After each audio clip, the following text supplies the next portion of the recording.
What's going on, partners? In the video with René Boxer and Ramon Mundo, we briefly went over the first point of the agreement to end hostilities, an agreement that was drafted in 2012 by inmates in Pelican Bay. In today's video, we're going to continue to decipher point number 1. To whom it may concern and all California prisoners, greetings from the entire PBSP SHU Short Corridor Hunger Strike representatives.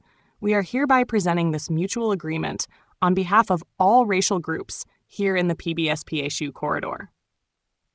We have arrived at a mutual agreement concerning the following points. 1.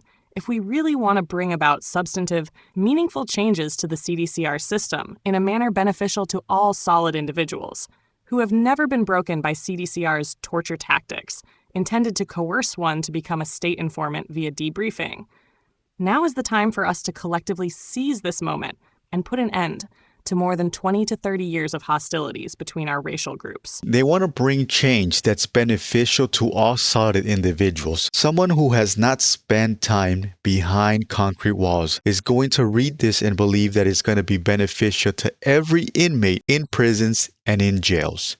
However, that is far from the case. Now, before I continue, I'm going to lace you up real quick and give you some information that you would learn if you spent time behind razor wires. René Boxer is going to explain how these criminal masterminds communicate right under law enforcement's noses. Listen to this. Which I like to call carnival talk.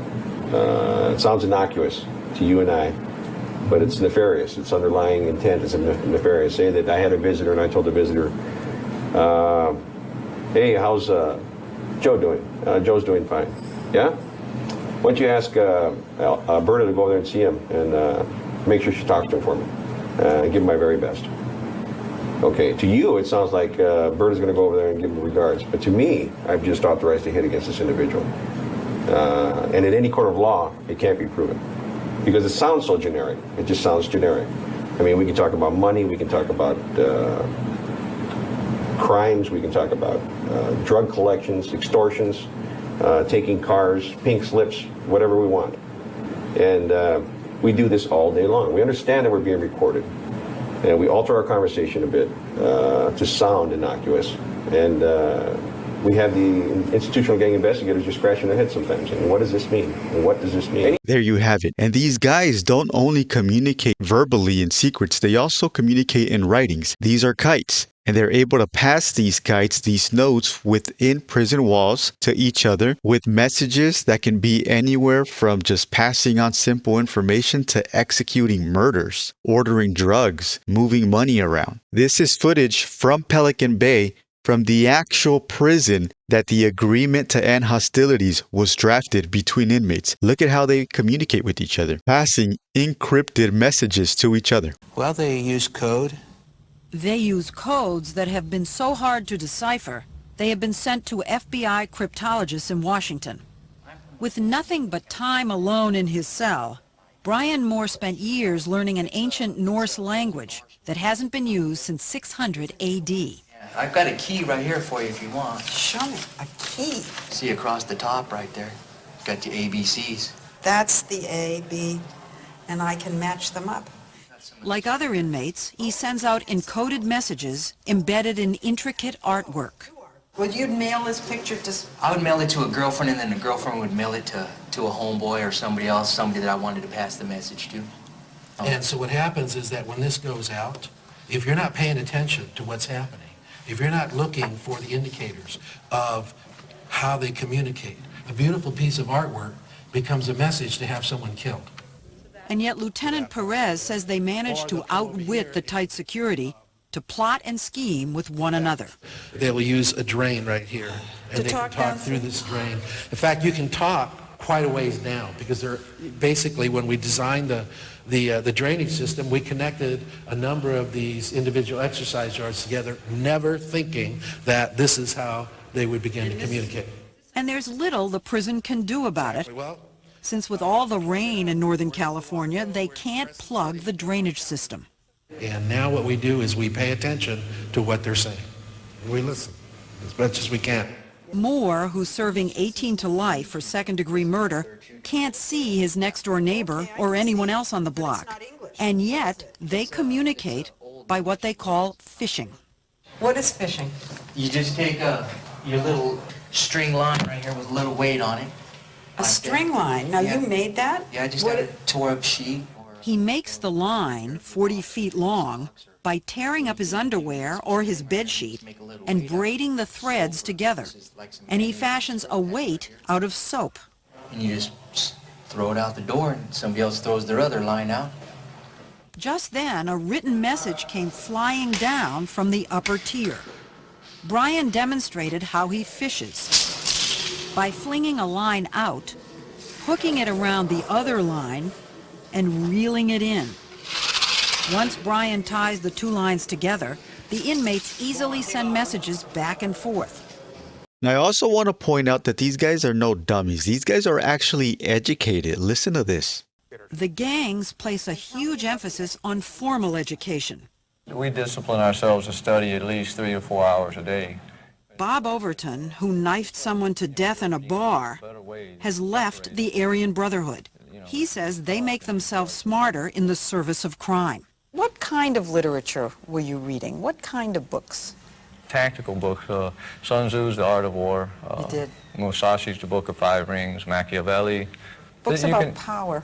Marcus Aurelius. Marcus Aurelius. You did too. Psychology books. Psychology books. Business, Wall It's Street. very Because your important. organization did a lot of business. There you go. Now that you have more information on how these criminal organizations work, let's do a little bit of research. In this glossary written by Noah Fitchman, who spent 36 months in prison, hidden in the definition of "show me your paperwork," a phrase often uttered at non-protective prisoners or when someone claims to be a solid. This involves demanding someone to retrieve a copy of their personal records that states their charges and hand it over for scrutiny. Alternatively, one may have people on the outside pull someone's record or simply look it up themselves in the law library if their person of interest is appealing their case. And what he's referring to here is, upon arrival to a new facility, your paperwork as an inmate is going to get checked. The inmates that control that facility are going to make sure that your charges are acceptable. These are going to involve crimes against children, women, the elderly. Are you talking to police? Are you snitching? The glossary also gives us a definition of solid. Solid, an umbrella term for any inmate that is not a snitch, chomo, dropout, or cop, and is typically allowed to live at non-protective custody yards. So now we can start understanding that these solid individuals don't apply to all inmates. It's going to exclude the snitches, the chomos, the dropouts, and the cops. So there can be hostility inflicted to any inmate that they determine falls under these categories. The true meaning of someone being solid is also expressed in music videos. Stay solid to the day that I die. You can switch, you can turn bitch. You can run with the police and you can turn snitch. You ain't rockin' how I'm rockin'. Nigga, you can fold, but I'ma stay solid. You know it, nigga, I'ma. There you got it. You got to stay solid. You can't snitch. Here's another banger for you. Fuck it.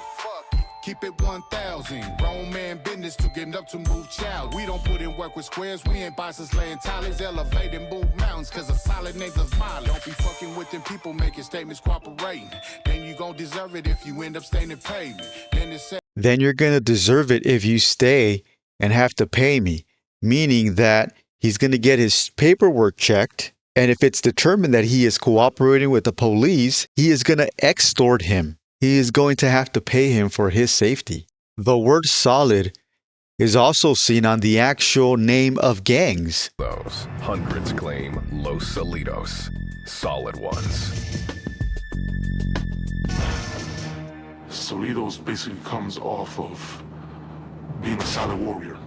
That's why it's called Solid Ones, True Solid Ones, TSO.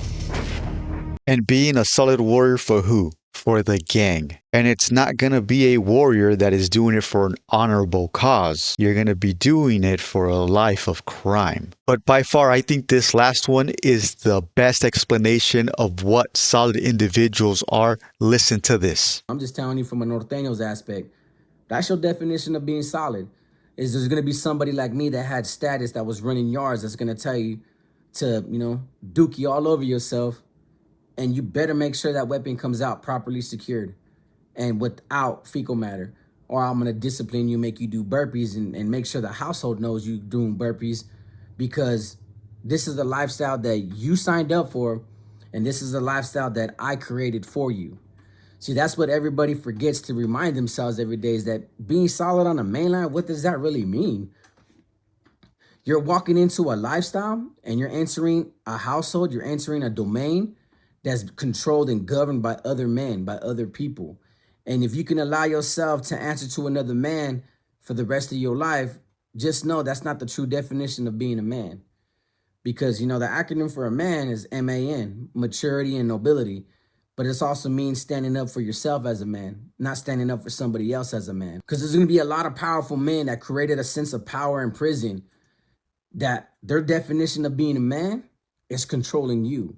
Partners, if you get a chance, visit Renegade Media. Listen to this whole story, because this is the best definition of what a solid individual is. Hopefully the information that I showed you here today helps you realize that solid individuals are chosen by dictators, by tyrant dictators, criminals who oppress a large population of the inmates. The agreement to end hostilities solely benefited the inmates who were in the SHU. But for now, partners, that is all I got. Remember to hold the line and let's hold them accountable.